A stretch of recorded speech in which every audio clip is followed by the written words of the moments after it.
Queridos hermanos, buenos días. Una vez más comenzamos con esta hermosa lectura de la Biblia Renovaré, con el video número 81, Samuel 24:1, los valientes de David. Pero antes deseo decir que orar y tener fe es la base más sólida para que Dios y su sagrada luz se manifieste en sus vidas. Jesús le contó una parábola para enseñarle a los apóstoles que ellos debían orar en todo tiempo y no desfallecer. Lucas 18:1. Y crea, hermanos, en sí mismo y todo lo que usted es. Sepa que hay un poder dentro de usted que es mayor que cualquier cosa externa, porque el reino de Dios está entre ustedes y todo lo puedes en Cristo que te fortalece. Comenzamos con el video número 81. Los valientes de David. 1 Corintios 11, 10, 47. Estos son los nombres de los valientes que tuvo David: Joseph Basebet, el Tadmonita principal de los capitanes. Este era adivino, el etnita, que mató a 800 hombres en una ocasión. Después de este, Eleazar, hijo de Dodo. Ahoita, uno de los 3 valientes que estaba con David, cuando desafiaron a los filisteos que se habían reunido allí para la batalla, y se habían alejado los hombres de Israel. Este se levantó e hirió a los filisteos hasta que su mano se cansó, y quedó pegada su mano a la espada. Aquel día Jehová dio una gran victoria, y se volvió el pueblo en pos de él tan solo para escoger el botín. Después de este fue Sama, hijo de Agi, Ararita. Los filisteos que habían reunido en Leí, donde había un pequeño terreno lleno de lentejas, y el pueblo había huido delante de los filisteos. Él entonces se paró en medio de aquel terreno y lo defendió, y mató a los filisteos. Y Jehová dio una gran victoria, y 3 de los 30 jefes descendieron y vinieron en tiempos de la siega a David en cueva de Adulam. Y el campamento de los filisteos estaba en el valle de Refaín. David entonces estaba en el lugar fuerte, y había en Belén una guarnición de los filisteos. Y David dijo con vehemencia: ¿quién me diera a beber del agua del pozo de Belén, que está junto a la puerta? Entonces los 3 valientes irrumpieron por el campamento de los filisteos y sacaron agua del pozo de Belén, que estaba junto a la puerta, y tomaron y la trajeron a David. Mas él no la quiso beber, sino que se la derramó para Jehová, diciendo: lejos sea de mí, oh Jehová, que yo haga esto. He de beber yo la sangre de los varones que fueron con peligro de su vida. Y no quiso beberla. Los 3 valientes hicieron esto. Y Abisai, hermano de Joab, hijo de Sarvia, fue el principal de los 30. Este alzó su lanza contra 300, a quienes mató y ganó renombre con los 3. Él era el más renombrado de los 30, y llegó a ser su jefe, mas no igualó a los 3 primeros. Después, Benaía, hijo de Joiada, hijo de un varón esforzado, grande en proezas, de Cat-Ser, este mató a 2 leones de Moab, y él mismo descendió y mató a un león en medio de un foso cuando estaba nevando. También mató él a un egipcio, hombre de gran estatura, y tenía el egipcio una lanza en su mano. Pero descendió contra él con un palo y arrebató al egipcio la lanza de la mano y lo mató con su propia lanza. Esto hizo Benaía, hijo de Joiada, y ganó renombre con los 3 valientes. Fue renombrado entre los 30, pero no igualó a los 3 primeros, y lo puso David como jefe de su guardia personal. Asael, hermano de Joab. Fue de los 30 el Anán, hijo de Dodo de Belén. Sama, arodita. Élica, arodita. Eles, paltita. Ira, hijo de Iques. Tecoita, Abieser, Anototita. Ebunait, Usatita. Salmón, Aoita, Maraí, Maaraí, Netofatita. Elet, hijo de Manat, Netofatita.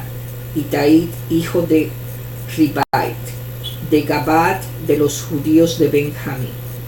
Benaía, Piratonita. Idaid, del arroyo de Gaz. Abi Albón, Arbatita. Alzabet, Baruita. Eliabad, Salbonita. Jonathan, de los hijos de Jasén. Sama, Ararita. Ayaín, hijo de Sarar, Araita.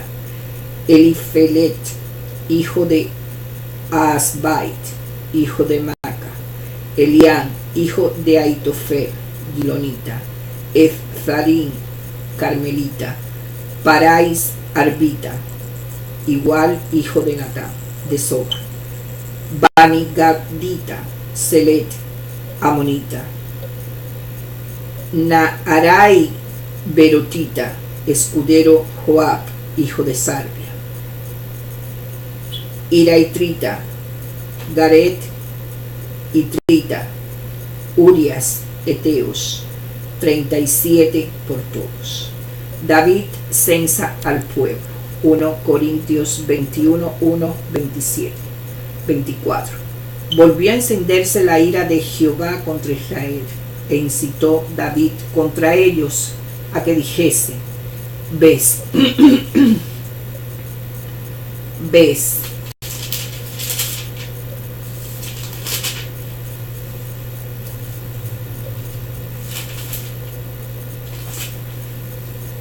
Abisai sirve a David.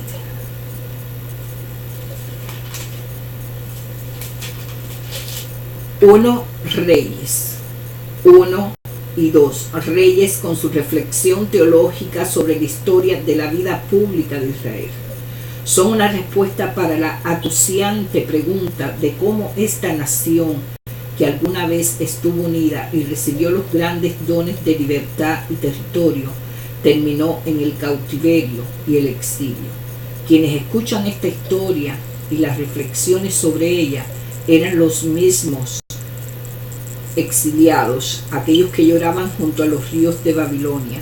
Vea el Salmo 137:1. Y echaban de menos a Jerusalén y al templo, ya totalmente destruido. Lo que les hablaban desde hacía largo tiempo eran sus líderes temerosos de Dios, que también estaban cautivos, pero no enteramente abandonados. Llevaban con ellos su profundo conocimiento de los pactos de Israel, especialmente el pacto de Moisés, forjado en el momento de Sinaí, y el pacto de David. Estos creyentes exiliados tenían la seguridad de que toda la historia de Israel estaba relacionada con sus pactos. Leer 1 y 2 Reyes. Hoy es una invitación a realizar una incómoda reflexión sobre la vida pública de Israel y nuestra vida pública.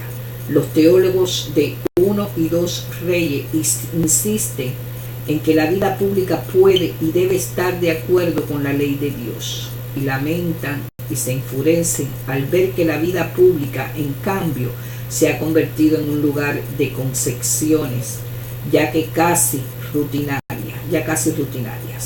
Leer estos libros es ver que todas las áreas de la vida pública, política, religiosa, económica, judicial y militar, y las vidas de las personas que forman parte de ella, están abiertas a la revisión y la resolución de Dios.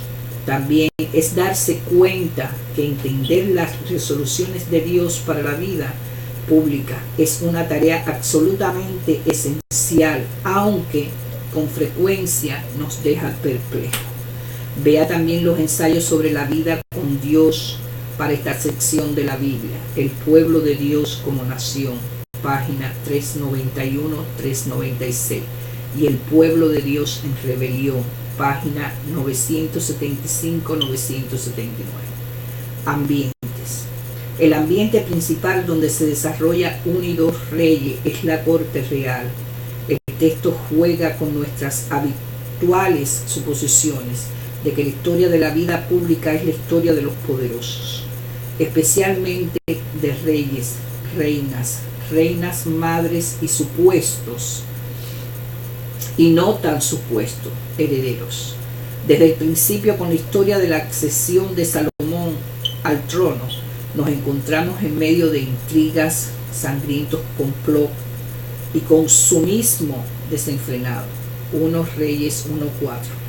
Y pronto descubriremos que los lugares del poder real suelen ser lugares de poder mal adquirido y mal usado, poder falso para la perspectiva de Dios.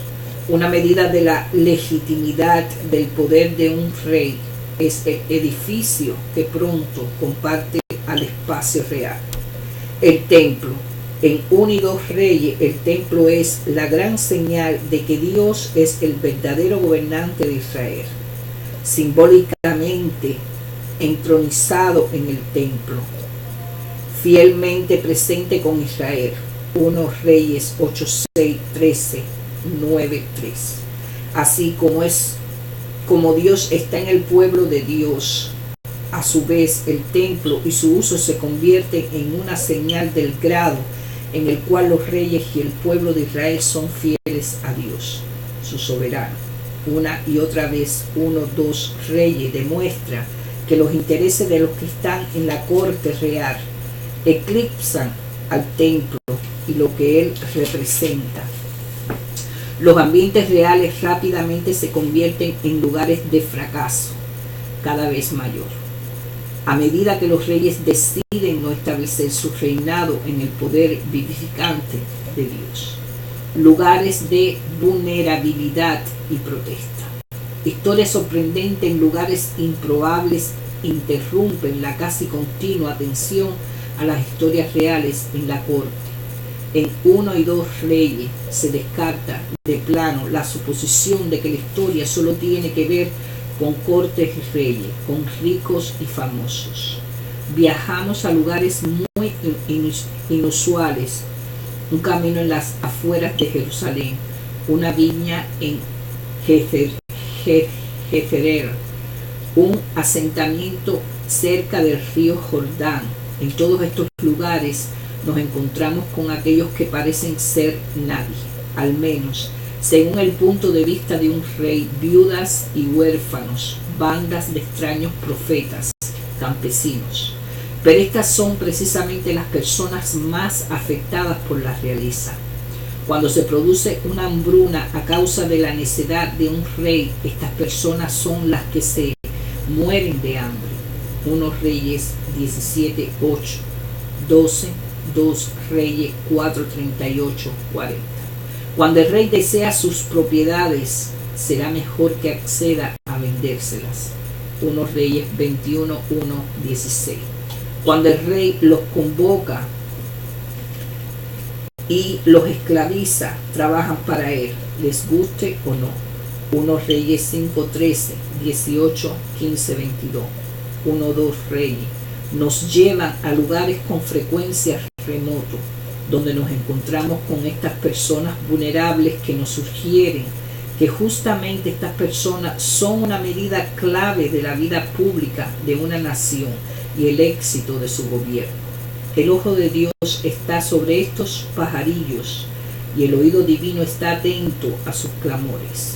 Y el poder vivificador de Dios se mueve con libertad y misericordia en estos lugares apartados. Dios está con el pueblo de Israel aquí también, el poder real y los profetas. Tiene sentido entonces que figuras de inmenso poder dado por Dios los profetas salgan de esos lugares improbables y de en medio de esas personas sin importancia para hablar la verdad acerca del reino. Dios moviliza a los profetas para que invadan el espacio real y se coloquen frente a frente con el rey, apoyados por la autoridad del verdadero soberano de Israel. Los profetas miran de arriba abajo a los reyes y pronuncian la verdad de Dios con frecuencia en un lenguaje encendido. Cuando los profetas de 1 y 2 reyes hablan, descubrimos que su imaginación está saturada del pensamiento del pacto. Como todo 1 y 2 reyes, el pacto de David tiene un papel preponderante en sus pensamientos. Los profetas conocen la promesa incondicional de Dios, de una dinastía eterna para David. 2 Samuel 17, 12, 16, 1 Reyes 11, 36. Esta promesa alimenta la esperanza de que el pueblo de Dios nunca será abandonado. Un descendiente de David siempre gobernará en Jerusalén. Pero el pacto que enciende las palabras de los profetas y el pensamiento 1 y 2 reyes en general es el pacto de Moisés. Un pacto condicional que incluye juicio. La forma en que se presenta este pacto en 1 y 2 reyes parece apoyarse claramente en Deuteronomio, un libro que reinterpreta las enseñanzas de Moisés para un pueblo que ya no es más nómade, sino que se ha establecido. El pueblo de Dios que alguna vez fue vagabundo, ahora posee un territorio y debe reflexionar sobre su posesión y uso en fidelidad. También debe decidir a quién adorará, porque ahora tiene vecinos que adoran a dioses de la fertilidad para asegurarse buenas cosechas. Deuteronomio les recuerda a estos pioneros que un Dios amoroso sacó a sus ancestros de la esclavitud y les dio a sus descendientes, los pioneros mismos, esta tierra en la que ahora viven. Sus descendientes son llamados a cumplir el pacto de Moisés, amar solo a Dios y obedecer la ley de Dios. Los teólogos de Deuteronomio presentan las condiciones exactas de que este pacto, los estatutos y mandamientos de Dios, Deuteronomio 12:26, también presentan las consecuencias de la lealtad y la deslealtad al pacto. La obediencia a Dios producirá bendición, vida y tierra. La desobediencia producirá maldición, muerte y exilio. Deuteronomio 30, 15, 20. Compare 2 Reyes 17, 7, 20. La palabra de Dios. El llamado a cumplir el pacto de Moisés está grabado a fuego en las páginas 1 y 2 Reyes. Dos grandes preocupaciones en relación al pacto se destacan. La primera es la adoración de otros dioses. Fundamental para la fe de Israel es la declaración de que Jehová, nuestro Dios, Jehová uno es. Deuteronomio 6:4.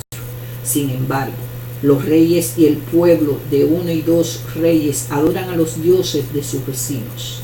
También practican la idolatría de otra forma, al poner su confianza en los dioses de los tesoros, ejércitos y alianza. La injusticia es la segunda preocupación. La ley enseña que todos deben recibir justicia por igual. Por ejemplo, Deuteronomio 16, 18, 20, y que los débiles e indefensos deben ser protegidos. 15, 1, 18, 24, 10, 22. Es un reflejo de lo que era Israel antes de los reyes, cuando la vida tribal era más igualitaria.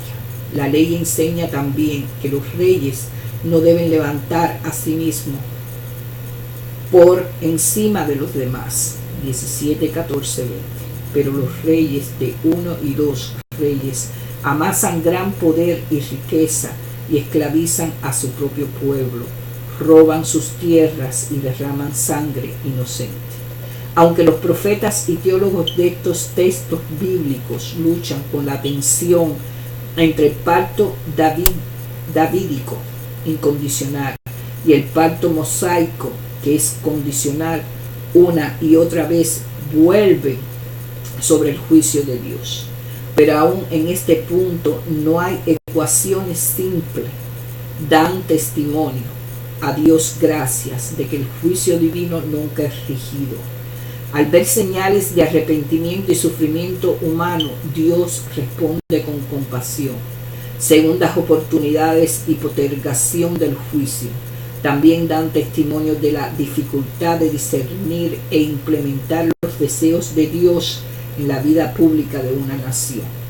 En esta historia, la política, los intereses propios y la certeza moral cambian de manera que algunas veces son desagradables y moralmente ambiguas. No obstante, 1 y 2 Reyes en conjunto anuncian que no debe hacerse concesiones en cuanto a la lealtad a Dios y la obediencia a la ley desde Babilonia. Al recordar una historia llena de concesiones, los teólogos de 1 y 2 Reyes señalan al exilio como una inescapable testimonio del juicio de Dios sobre Israel. Leer 1-2 Reyes hoy.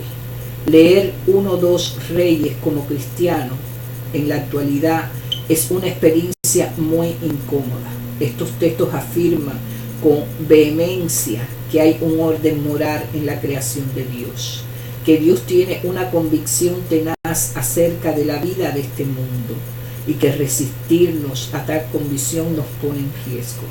En particular, 1 y 2 Reyes insiste tenazmente en que Dios se involucra en la vida pública de nuestras iglesias, nuestros países y nuestro mundo. Y su participación nos involucra a cada uno de nosotros como miembros de las diversas comunidades que constituyen nuestra vida pública. 1 y 2 Reyes contienen fieros e intransigente discurso en los lugares mismos donde transcurre nuestra vida cotidiana. Leer estos textos es invadir a los profetas, a saltar de la página y plantarse cara a cara frente a nosotros y a los diversos sistemas de poder de los que participamos o a los que representamos. Es una invitación peligrosa realmente, porque estos profetas no andan con rodeos y no les agrada demasiado el statu quo. Por el contrario, sus palabras se inflaman al hablar de la causa de Dios, exigen una verdadera adoración y justicia. Jesús se coloca codo a codo con los profetas 1 y 2 Reyes, cuando cita los 2 mandamientos que resumen todos los demás. Oye Israel, el Señor nuestro Dios, el Señor uno es. Y amarás al Señor tu Dios con todo tu corazón y con toda tu alma y con toda tu mente y con toda tu fuerza. Y el segundo es semejante, amarás a tu prójimo como a ti mismo. Marcos 12, 29 y 31. Deuteronomio 6, 4, 5. Levítico 19, 18.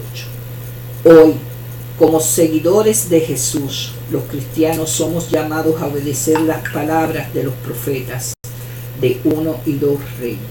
Ellos nos instan a observar los dioses que nosotros y todas nuestras instituciones y gobiernos adoran. Con frecuencia se trata de los mismos que vemos en 1 y 2 Reyes: poder, influencia, riqueza, y nos insta a reconocer la injusticia y la falta de compasión que dominan nuestros tratos. Sus palabras de juicio resuenan sobre nosotros y todo nuestro sistema de poder, llamándonos a arrepentirnos y elegir el camino de la vida. Aun cuando 1 y 2 Reyes insisten profundamente en que Dios se involucra en la vida pública, sospechan profundamente del poder, para bien y para mal. Reconocen cuán inmensa es la tentación del poder, al punto que las concepciones morales se convierten en una opción fácil. tanto para quienes tienen el poder como para los que esperan reformáticas. Al mismo tiempo, nunca ceden a su afirmación de que Dios tiene derecho ilimitado sobre nuestra vida pública. Esta negativa a simplificar la vida y reducir los derechos de Dios sugiere que nosotros, que somos la Iglesia, debemos ser diligentes y fieles en diálogo y discernimiento acerca de la vida pública y tener mucho cuidado con nuestras propias certidumbres y planes. Escuchemos los oráculos de fuego de 1 y 2 Reyes sin restarle importancia por su estridencia o desaparecer por su severidad. Son el lenguaje de la Escritura que revela el apasionado anhelo de Dios por personas que buscan al Santo con todo su ser, por un mundo que refleje esa búsqueda en su espléndida transformación. Rebeca J. Amén. Que la paz de Dios esté con ustedes.